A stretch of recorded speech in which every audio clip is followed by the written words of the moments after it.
Thanks for visiting this YouTube channel. मुलांना मॅथ्समध्ये champion बनविण्यासाठी या यूट्यूब चॅनलला सबस्क्राईब करा आत्ताच. नमस्कार. या व्हिडिओमधून आपण पाहणार आहोत संपूर्ण माहिती स्कॉलरशिप एक्झाम 5th आणि 8th श्रेणीची. महाराष्ट्र शासनातर्फे गेल्या 40 वर्षापासून ही स्कॉलरशिप एक्झाम घेण्यात येत आहे आणि लाखो मुले या परीक्षेला बसतात. सो बघूया याबद्दल इंटरेस्टिंग माहिती. नमस्कार, मी संतोष बच्छाव सर, नवोदय एक्झाम आणि स्कॉलरशिप एक्झाम कोच आहे. गेल्या आमच्या 4 ते 5 वर्षाच्या ऑनलाईन कोर्सच्या प्रवासामध्ये, ऑनलाईन एज्युकेशनच्या प्रवासामध्ये जवळजवळ आम्ही 140हून जास्त मुलं आमच्या स्कॉलरशिप एक्झाम डिस्ट्रिक्ट मेरिट लिस्टमध्ये आले आहेत. एक मुलगा तर आमचा राज्यात 5वा आला होता.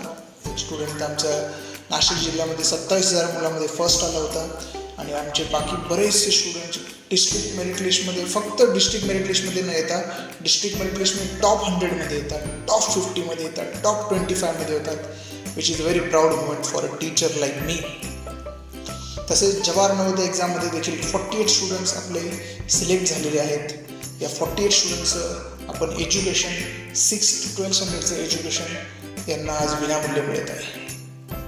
ओके, चला तर आता आपण बघूया स्कॉलरशिप एक्झाम 5th आणि 8th स्टँडर्डची माहिती. या व्हिडिओमध्ये आपण बघणार आहोत benefits of scholarship exam. Scholarship एक्झामचे फायदे. Who conduct scholarship exam. Scholarship परीक्षेचे आयोजन कोण करते. Scholarship एक्झामचे objective. स्कॉलरशिप परीक्षेचा उद्देश आणि how to fill up scholarship exam form. Scholarship परीक्षा फॉर्म कसा आणि कुठे भरावा. तर सुरुवात करूया बेनिफिट्सपासून. Benefits of scholarship exam. Scholarship परीक्षा फायदे. स्कॉलरशिप एक्झाममध्ये सगळ्यात महत्त्वाची गोष्ट होते तर ती म्हणजे मुलांची कॉन्सेप्ट अंडरस्टँडिंग वाढते.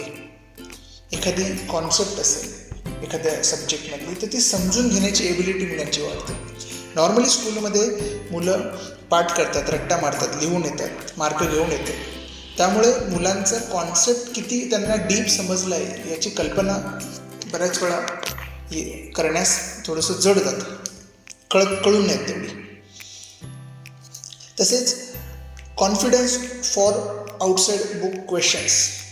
पुस्तकाच्या बाहेरून सगळे प्रश्न स्कॉलरशिप एक्झाममध्ये येतात आणि पुस्तकाच्या बाहेरचे प्रश्न सोडवायचा कॉन्फिडन्स मुलांमध्ये तयार होतो. भविष्यामध्ये मुलांना UPSC, MPSC, रेल्वे, बँकिंग तसेच वेगवेगळ्या शासनाच्या गव्हर्नमेंटच्या एक्झामच्या परीक्षा, तसेच हायर एज्युकेशनसाठी लागणाऱ्या JEE, नीट, अजून MBA, CET अशा बऱ्याच एक्झाम्स द्यायच्या आहेत, कॉम्पिटेटिव्ह एक्झाम द्यायच्या आहेत. त्या सर्व कॉम्पिटेटिव्ह एक्झामचा पाया स्कॉलरशिप एक्झामपासून तयार होतो. सर्वात महत्त्वाचा फायदा जो पालकांना आवडतो तो म्हणजे मुलांमध्ये मॅथ्स या सब्जेक्टमध्ये इम्प्रूव्हमेंट होते. मुलांची लॉजिकल थिंकिंग देखील चांगली वाढते. अजून भरपूर फायदे आहेत स्कॉलरशिप परीक्षेचे, पण हे सध्या मी थोडक्यात काही सिलेक्टेड फायदे सांगितलेले आहेत. हू कंडक्ट स्कॉलरशिप एक्झाम. स्कॉलरशिप परीक्षेचे आयोजन कोण करतं. महाराष्ट्र राज्य परीक्षा परिषद पुणे ही महाराष्ट्र शासनाची एक परिषद आहे, एक भाग आहे. ते गेल्या 40 वर्षापासून महाराष्ट्रात स्कॉलरशिप एक्झाम आयोजन करतात.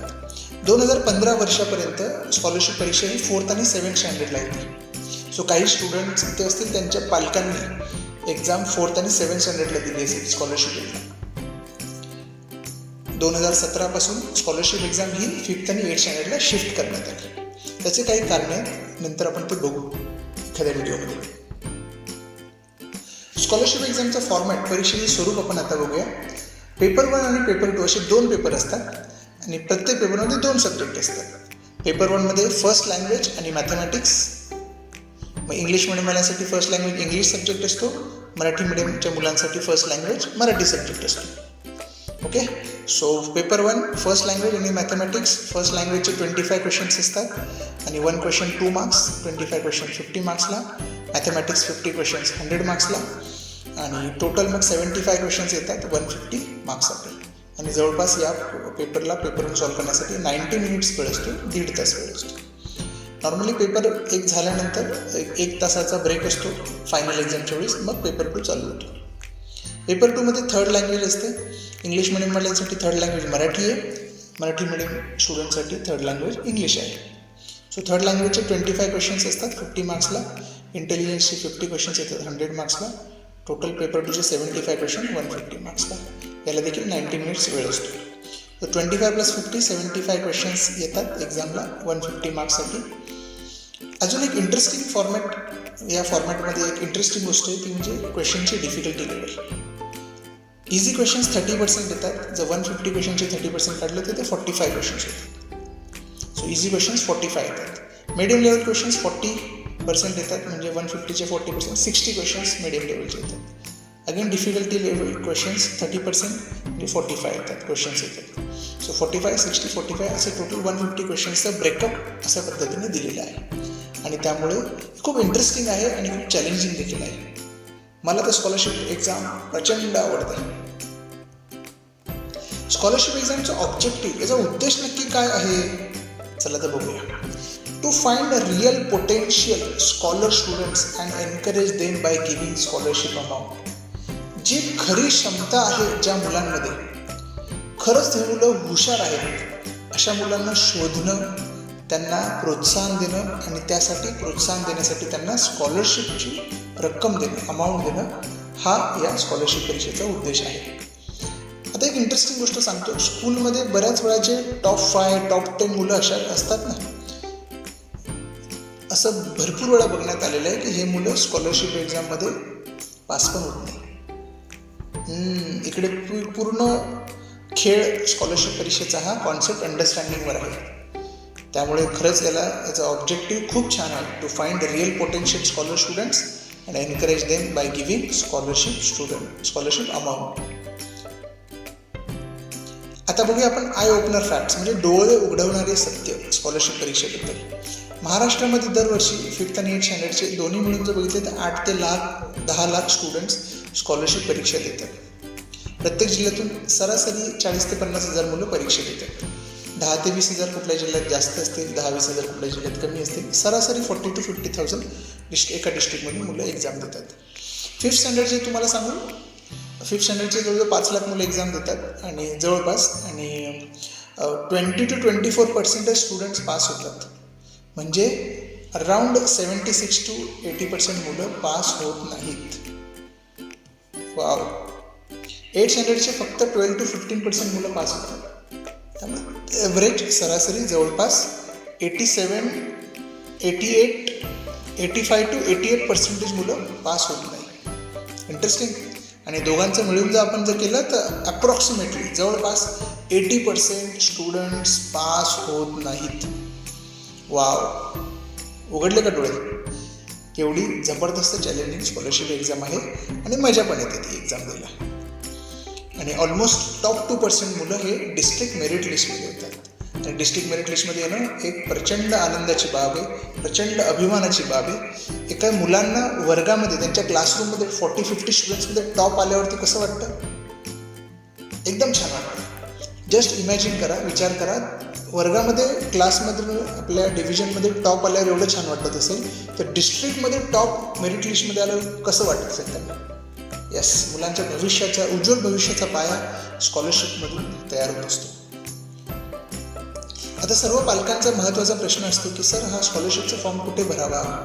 आमच्या स्कूलमधून तो भरून नाही देत, काय करायचं? ओके, सो स्कॉलरशिप परीक्षा फॉर्म कसा भरावा याचं मी तुम्हाला माहिती सांगणार आहे आता.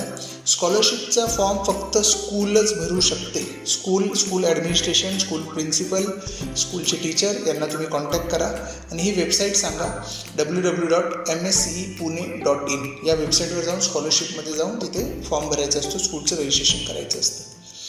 ऑनलाईन ॲप्लिकेशन नॉर्मली सप्टेंबर-ऑक्टोबर महिन्यात चालू होतो दरवर्षी. स्कॉलरशिप एक्झामची डेट फेब्रुवारी महिन्यात असते. फेब्रुवारी महिन्याचा 3रा किंवा 4था रविवारी स्कॉलरशिपची एक्झाम सरासरी असते तेव्हा. ओके. आणि काही CBSEचे स्कूल असतात, तिथे ICSEचे असतात स्कूल, तर तिथे नॉर्मली असं म्हणतात की नाही आम्ही स्कॉलरशिपचा फॉर्म भरत नाही. तर अशा वेळेस पालकांना रिक्वेस्ट आहे, तुम्ही काय करायचं, स्कूलमध्ये जायचं आणि त्यांना सांगायचं महाराष्ट्र शासनाचा नियम आहे की राज्यामधली प्रत्येक शाळा मुलांना स्कॉलरशिपला बसवू शकते. त्यांना ही वेबसाईट द्यायची आणि त्यांना सांगायचं स्कॉलरशिपमध्ये जाऊन ती शाळेचं रजिस्ट्रेशन करायचं आणि मुलांचा फॉर्म भरायचं. कुठलीही शाळा मुलांना स्कॉलरशिप बसण्यापासून थांबवू शकत नाही और स्कॉलरशिपचा फॉर्म भरण्यासाठी मनाई करू शकत नाही. हा शासनाचा नियम आहे.